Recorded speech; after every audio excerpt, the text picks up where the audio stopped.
Hello प्यारे बच्चों, आशा करता हूं कि आप स्वस्थ होंगे, मस्त होंगे और खुश होंगे। से पहले सभी बच्चों को good morning and good evening. प्यारे बच्चों, आज की दूसरी क्लास में आप सभी का स्वागत है। आज की दूसरी क्लास में भी मैं लेक्चर नंबर 9 में भी मैं क्लास 10th के साइंस बुक का चैप्टर नंबर 2 का टॉपिक वाइज कुछ टॉपिक लिख के लाया हूं, जिसको आप पढ़ के आप एग्जाम में अच्छा नंबर ला सकते हैं। तो आज की क्लास होने वाली है अम्ल, क्षार तथा लवण पर। ये क्लास 10th के साइंस बुक का दूसरा चैप्टर है और इसके कुछ टॉपिक नोट्स को मैं लिख बताऊंगा, जो इसको पढ़कर आप बोर्ड में अच्छा अंक प्रदर्शित कर सकते हैं। प्यारे बच्चों, ये जो टॉपिक वाइज मैं लिख रहा हूं, इनको आप कॉपी पेन उठाइए और उनको अच्छे तरीके से नोट्स के रूप में लिख लीजिए और इन्हीं टॉपिकों को आपका एग्जाम में पढ़कर जाना है, क्योंकि ये टॉपिक एग्जाम में अच्छे अंक को प्रदर्शित कर सकते हैं और आपका अधिक से अधिक नंबर इंक्रीज कर सकते हैं साइंस के सब्जेक्ट में। तो प्यारे बच्चों, चैप्टर का नाम है आपके अम्ल, क्षार तथा लवण और इनमें जो सबसे पहला टॉपिक हम पढ़ने वाले हैं वो सूचक किसे कहते हैं। पहला टॉपिक प्यारे बच्चों क्या है? सूचक किसे कहते हैं, संसूचक के प्रकार कितने होते हैं, अम्ल किसे कहते हैं। सूचक प्यारे बच्चों जिससे हम अम्ल और क्षार को इंडिकेट करने का काम करते हैं, पता लगाने का काम करते हैं, उसे सूचक कहते हैं।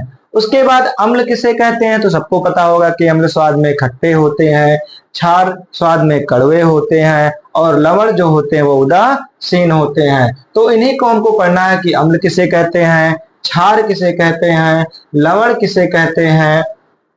उसके बाद प्यारे बच्चों, अम्ल एवं क्षार का रासायनिक गुणधर्म क्या है।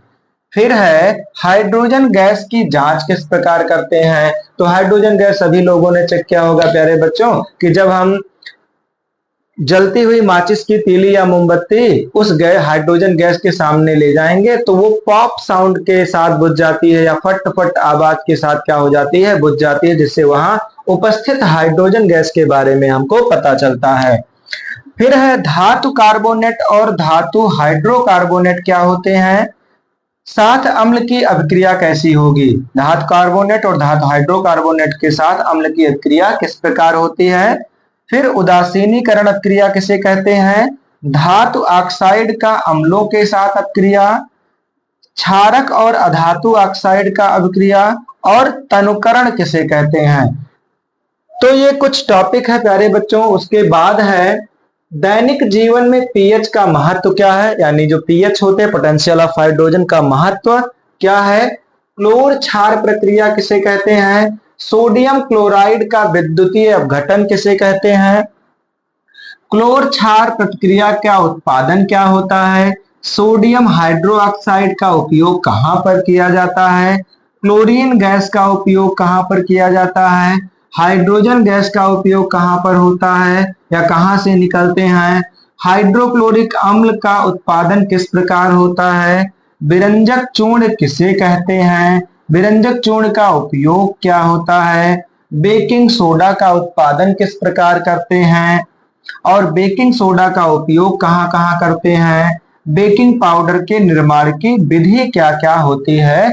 इन सभी टॉपिक के बारे में प्यारे बच्चों आपको पढ़ना है और क्लास 10th का दूसरा चैप्टर इन्हीं टॉपिकों के साथ क्या हो जाएगा प्यारे बच्चों, खत्म हो जाएगा। इन टॉपिक को आप पढ़ोगे तो अच्छे अंक आप एग्जाम में ला सकते हो। इसी तरह आप पढ़ते रहिए, मस्त रहिए। तब तक के लिए धन्यवाद और अगली टॉपिक पे फिर हम आएंगे लेसन नंबर 3 और टॉपिक वाइज फिर आप पे हम चर्चा करेंगे। तो कॉपी पेन में प्यारे बच्चों इनको लिख लीजिए। अभी एग्जाम आपके काफी लंबे समय के बाद है, इसलिए अभी से अगर आप तैयारी करते रहेंगे तो अच्छा अंक पा सकते हैं। धन्यवाद।